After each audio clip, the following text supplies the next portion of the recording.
Baik, Assalamualaikum warahmatullahi wabarakatuh. Alhamdulillahirrahmanirrahim. Binasta'in ala amridunyutin. Salatu wassalamu ala ashrafil anbiya wal mursalin. Sayyidina wa maulana Muhammadin wa ala alihi wa sahbihi ajma'in. Amma ba'd. Pertama-tama, marilah kita panjatkan puji syukur kehadirat Allah Subhanahu wa Ta'ala yang telah memberikan rahmatnya sehingga saya dapat melakukan ujian tengah semester ini dengan baik. Yang kedua, saya ucapkan terima kasih kepada Bapak Dr. Muhammad Nasruddin MPDI selaku pembimbing mata kuliah pengantar psikologi ini. Selanjutnya, izinkan saya memperkenalkan diri. Saya Fazliatul Atfalia dengan NIM 2012461 dari kelas PAIC yang akan menjelaskan tentang perkembangan individu. Selanjutnya, apa itu perkembangan? Yang dimaksud perkembangan adalah proses menuju lebih sempurna dan tidak dapat begitu saja diulang kembali. Proses ini atau perkembangan ini meliputi perkembangan psikis seseorang maupun perkembangan secara emosional. Selanjutnya, faktor-faktor yang mempengaruhi perkembangan. Yang pertama ada faktor atau teori dari nativisme yang dikemukakan Schopenhauer. Beliau menyatakan perkembangan seseorang atau anak dipengaruhi oleh faktor hereditas atau faktor keturunan. Jadi, teori nativisme ini mengacu pada hereditas seseorang. Gen yang mempengaruhi perkembangan anak sangat berpengaruh besar pada dirinya. Selanjutnya, John Locke menyatakan bahwa perkembangan dipengaruhi oleh pengalaman atau empirismenya disebut teori empirisme. Nah, berbeda dengan Schopenhauer, John Locke ini menyatakan bahwa hereditas tidak mempengaruhi perkembangan seorang anak, hanya pengalaman-pengalaman. Beliau juga menyatakan bahwa seorang anak adalah seperti kanvas putih. Mereka lahir dengan bersih, lalu apa yang akan digambarkan kepada anak tersebut oleh lingkungannya, maka itulah eh, anak tersebut akan menjadi seperti apa begitu. Selanjutnya yang ketiga adalah em, gabungan dari teori nativisme dan empirisme, yaitu dari William Stern yang menyatakan perkembangan seseorang dipengaruhi oleh dua faktor, yaitu endogen dan eksogen, atau faktor faktor dalam dan faktor luas. Disebut teori konvergensi. Selanjutnya, nah, ada beberapa faktor. Yang pertama, faktor endogen atau faktor dari seperti hereditas gitu. Faktor endogen meliputi bentuk tubuh. Bentuk tubuh seperti jika seseorang punya anak dengan kondisi badan yang cenderung gemuk, maka anaknya bisa jadi menurunkan bentuk tubuh tersebut. Jadi kalau mau sekeras apapun anak tersebut untuk menurunkan berat badan, itu mungkin saja eh, susah karena memang sudah menjadi eh, apa gen yang dibawa dari orang tua. Selanjutnya sifat-sifat.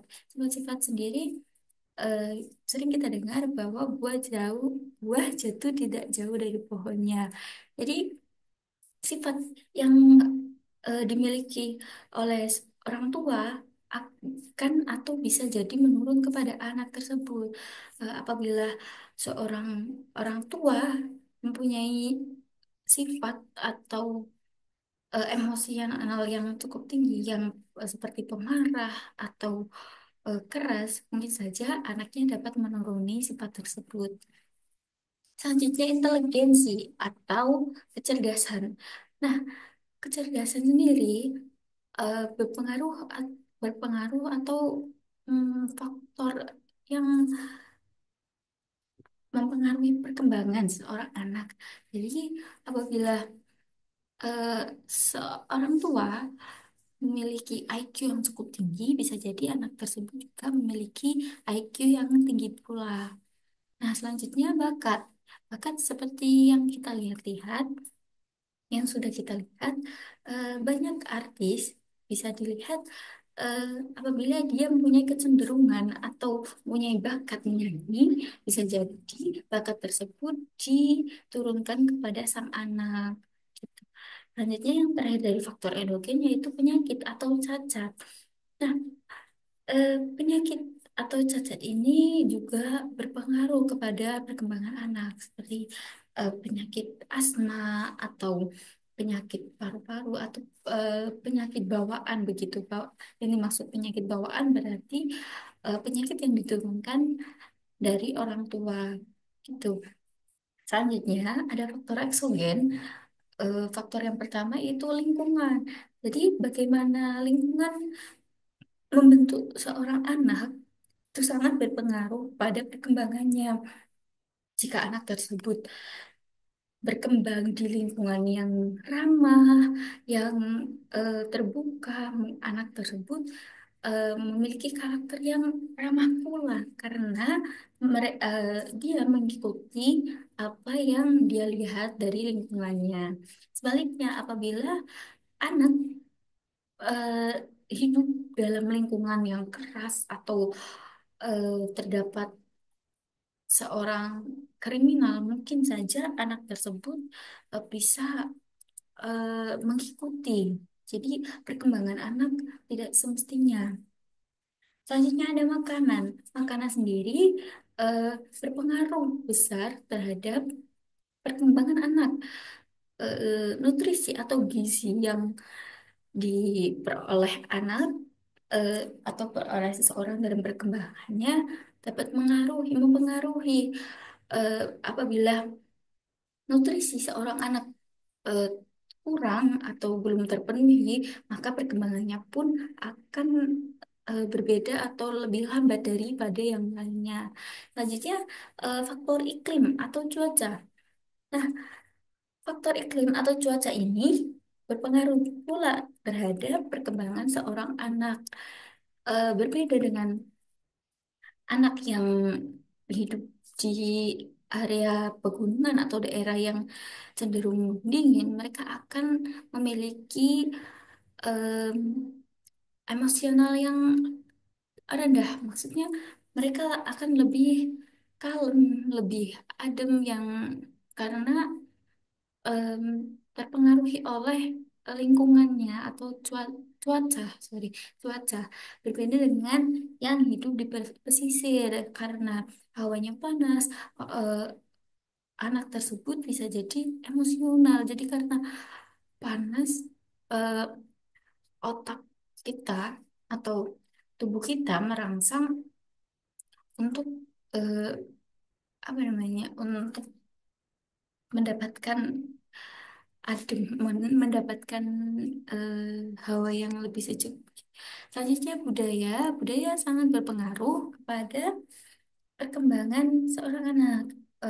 Setiap budaya atau daerah memiliki budaya masing-masing.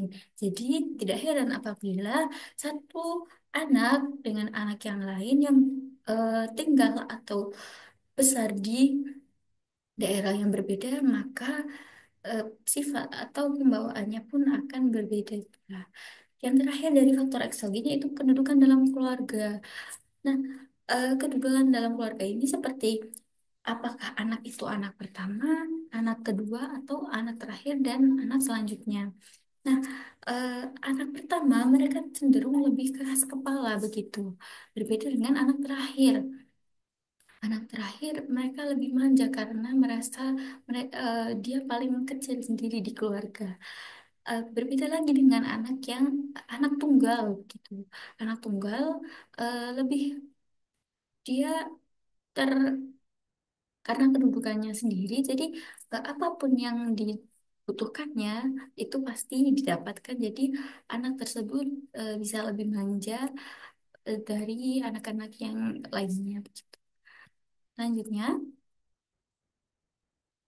nah, ada beberapa konsep. Yang pertama dari konsep perkembangan psikoseksual. Nah, konsep perkembangan psikoseksual ini dikemukakan oleh Sigmund Freud yang menyatakan bahwa anak-anak mempunyai kecenderungan ke arah beraneka ragam preferensi seksual atau polymorphously perverse sexual disposition. Jadi, eh, seorang anak dapat diketahui kecenderungan eh, seksualnya.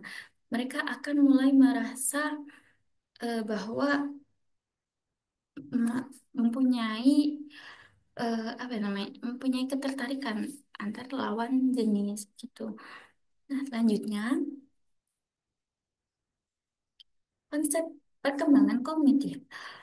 Konsep yang dikemukakan oleh Jean Piaget ini menyatakan bahwa eh, anak beradaptasi dengan menginterpretasikan objek dan kejadian-kejadian di sekitarnya. Nah, maksudnya ini eh, seorang anak dapat mulai apa mulai apa berkembang dengan dengan mengenali lingkungannya, dengan menyisihkan beberapa benda seperti oh ini namanya kursi, oh ini namanya komputer, oh ini namanya pintu, seperti itu. Jadi mereka mulai beradaptasi dengan kejadian-kejadian di sekitarnya. Oh, itu orang namanya orang berjalan, seperti itu. Selanjutnya, ada konsep perkembangan psikososial. Psikososial menurut Erikson adalah kepribadian terbentuk ketika seseorang melewati tahap psikososial sepanjang hidupnya. Jadi, eh, karakter atau individu dapat terbentuk oleh lingkungan atau psikososial, bagaimana dia menghadapi lingkungan seperti itu dapat berpengaruh kepada perkembangan seseorang atau anak. Selanjutnya, konsep perkembangan moral atau dari teori Colbert-Lawrence. Nah, eh, teori Colbert ini redefinisi atas teori Jean Piaget tadi. Selanjutnya, oke. Terbagi menjadi tiga bagian dan dipecah masing-masing dua cabang. Yang pertama ada prakonfesional moralitas. Eh, Cabangnya ada orientasi kepatuhan dan hukuman. Selanjutnya ada orientasi hedonistik instrumental. Yang kedua ada konfesional. Konvensional sendiri bagi menjadi dua, seperti yang datang orientasi anak yang baik dan orientasi keteraturan dan otoritas. Nah, orientasi ini dialami saat anak masih menginjak usia dini, usia seperti eh, 1 tahun, 1 sampai 3 tahun, balita, batita, begitu. Yang ketiga ada pasca konvensional, anak mulai eh, mengerti atau memahami atas orientasi-orientasi dari yang sudah pernah dia alami. Yang pertama ada orientasi kontrol sosial legalistik dan yang kedua atau yang terakhir orientasi kata hati. Jadi dari sini anak sudah bisa memutuskan antara mana yang harus dia lakukan dan mana yang harus dia tinggalkan dengan mengikuti kata hatinya begitu. Selanjutnya ada Nah, bagian yang terakhir yaitu kesimpulan. Kesimpulan dari materi yang saya bawakan kali ini adalah perkembangan bersifat irreversible, artinya tidak dapat diulang kembali. Gitu. Ada dua faktor. Yang pertama ada faktor endogen yang seperti sudah saya jelaskan dan faktor eksogen ada faktor dari luar. Selanjutnya, perkembangan tidak berlangsung cepat, namun melalui beberapa tahapan. Seorang anak pastinya tidak berkembang eh, dari awal dia lahir langsung jadi besar begitu, tidak kan? Eh, Sikap atau emosional seseorang, psikis seseorang eh, dipengaruhi oleh beberapa faktor seperti yang sudah saya jelaskan. Yang terakhir, bagi pendidik dapat eh, materi ini dapat memahami dan memberikan bimbingan kepada anak sesuai dengan taraf perkembangan anak didiknya. Jadi, sehingga pendidikannya akan berjalan dengan sukses dalam mencapai tujuannya.